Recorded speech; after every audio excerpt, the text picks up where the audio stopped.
Hello everyone, and welcome back to another calculus video. In this video we are going to talk about the fundamental theorem of calculus. The fundamental theorem of calculus is how we would figure out what the area under the curve would be. And remember, when we talked about area under the curve, we're talking about between the curve and the x-axis. So let's say we're looking at the function f of x on this closed interval between a and b.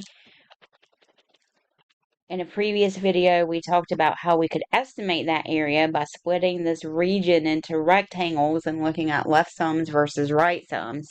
And we said that as we create more rectangles, that area is going to get more accurate. Well, this would be the exact value. So to find the area under the curve, our first step would be to find the antiderivative, and then we're going to plug in our limits, a and b. And remember, it's going to be f of b minus f of a. So let's look at a few examples. Suppose we want to integrate from -1 to 2 the function x squared minus 3x dx. So we're going to find the antiderivative. So we're going to have x cubed over 3 minus 3x squared over 2. And I'm going to show you why the plus c is not going to be necessary now, because we are dealing with definite integration. We're not thinking about producing a family of curves. We're finding the area between the curves, so we're looking for a single value here. But just for fun, I'm going to show you what that plus c would do here. Fundamental theorem of calculus says we're going to plug in the b, which in this case would be the 2 first, subtract, then plug in the a. So when I plug in the 2, 2 cubed is 8, minus 3 halves times 2 squared, which is 4. And I'm going to keep that plus c. And then we're going to subtract. And then we're going to plug in the -1. -1 cubed is -1. Minus 3 halves, -1 squared is a +1. So look at what's going to happen. You're going to see those c's cancel. And do some fancy math. I'm going to do this computation over to the side on my calculator. So 8/3 minus 12 over 2 is -10 over 3. And then we have a plus c there. Subtract, and then I'm going to compute this. So -1/3 minus 3 halves. I get -11 over 6 when I combine these, plus c.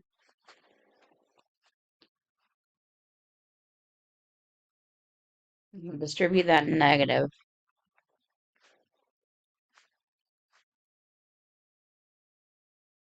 And you can see how this is going to be a +11/6 now, and this is going to be a minus c. You can see how those c's are going to cancel, and that's going to happen every single time. I'm going to end up with -3 halves for that view.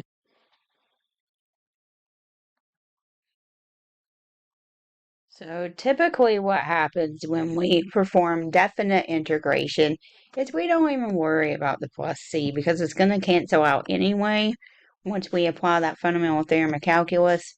So normally what happens is we would just see this, where we would have -10/3 plus 11 over 6, which is -3 halves.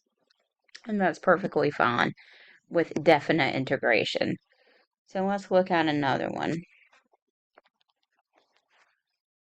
Let's say we want to look at integrating from 1 to 4, 2 minus the square root of t over t squared dt. So we're integrating with respect to t here. We're going to split that numerator.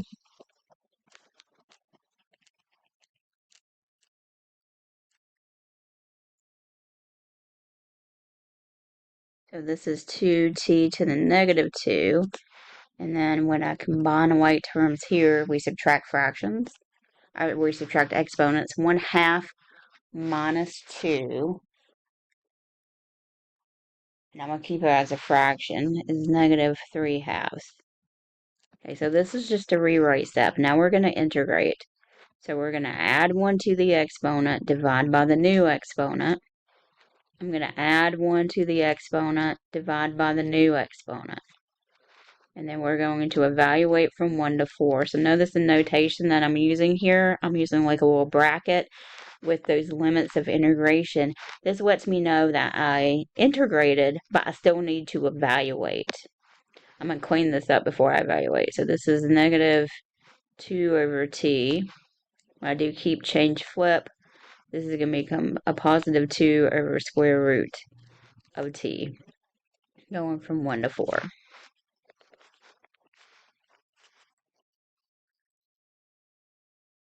I'm going to plug in that 4 first. Subtract, then plug in the 1.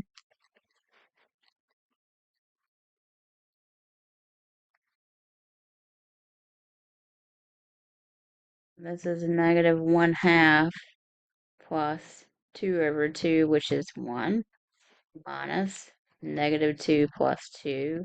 So that's 0.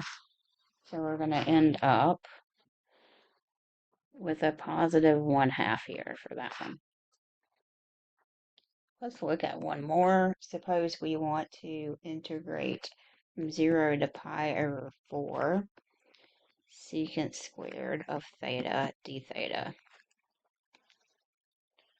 So we know when we integrate secant squared, we're going to get tangent.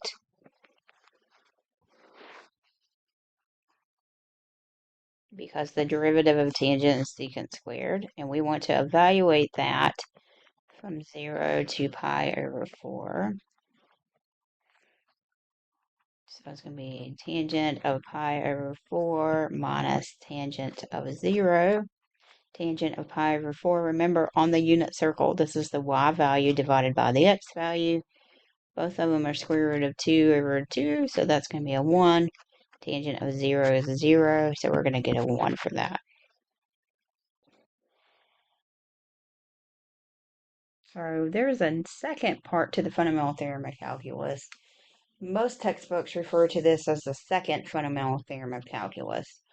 So the second fundamental theorem of calculus, and that's what I'm going to call it, if we integrate a function from a to x, okay, so notice we've got a variable here. So we're going to integrate and we're going to apply the first fundamental theorem of calculus, f of b minus f of a. But then we're going to take the derivative of that. And what's going to happen is if I take the derivative of the function that I integrate, and we want to take the derivative of that integral with respect to x, we're going to end up just getting f of x for that.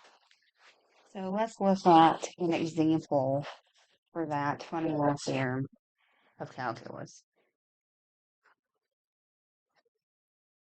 Suppose we want to find the derivative of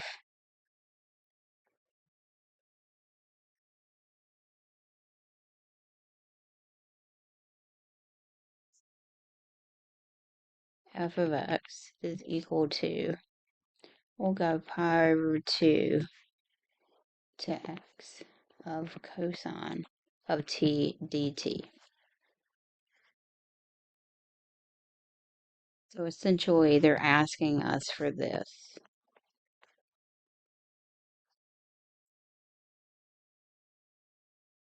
So I'm going to tell you that that answer is just going to be cosine of x. I'm going to show you why by doing the integration. So let's work it inside out. So if I were to integrate this, I integrate cosine, I get sine. And this is a definite integration. So if I apply fundamental theorem of calculus, it's going to be f of b minus f of a. So we have sine of x minus sine of pi over 2, which is 1. And then now it says we're going to take the derivative of what we just got. So you see how it turned everything from the variable to t to the variable of x because we applied that fundamental theorem of calculus and our um, um, limit here, one of the limits of integration had a variable in it. But now we're going to take the derivative of that. Well, the derivative of sine is cosine, and the derivative of any number is going to be 0. So you can see how that fundamental theorem of calculus helps us figure that out. The last thing we're going to talk about in this section is something called the average value of the function. So we have a function that's continuous on a closed interval between a and b. The average value of a function is going to be the integral from a to b of f of x dx divided by 1 over b minus a. So if you think about what's going on here, when we find an average of something, we're finding, usually you think about an average as you add everything up, you divide by how many numbers you added here. So this is kind of the same way. When I'm adding all this up, I'm adding all those tiny rectangles that I could split this into, which would be an indefinite number of rectangles. So that's going to give me that here, that value of that integral. And then I'm going to divide by how many I have. Well, in this case, I'm dividing by the width of that interval there, which would be b minus a. So let's look at an example. Let's say we want to find the average value of y equals square root of x plus x squared over the interval from 1 to 9. So that f average, I'm going to do AVG instead of AVE, is going to be 1 over b minus a times the interval from 1 to 9, so a to b, of square root of x plus x squared dx. So this is going to be 1 over 8, integrating from 1 to 9. This is x to the 1/2 plus x squared. So I'm going to integrate. I'm going to find the value of that using that fundamental theorem of calculus, and I'm just going to multiply it by 1/8.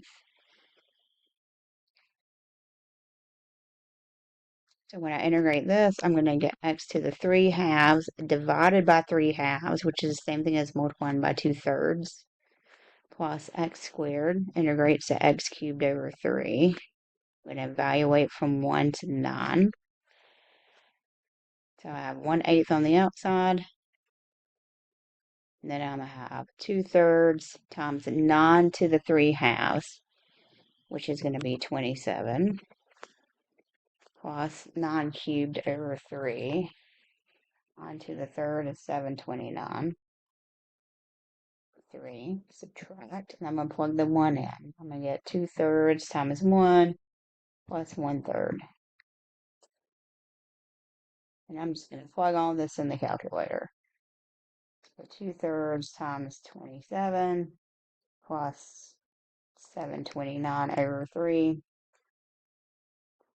minus parentheses 2/3 plus 1/3, which is 1. And then multiply by that 1/8. And I ended up with 32.5. So that's how we would find the average value of a function on a closed interval.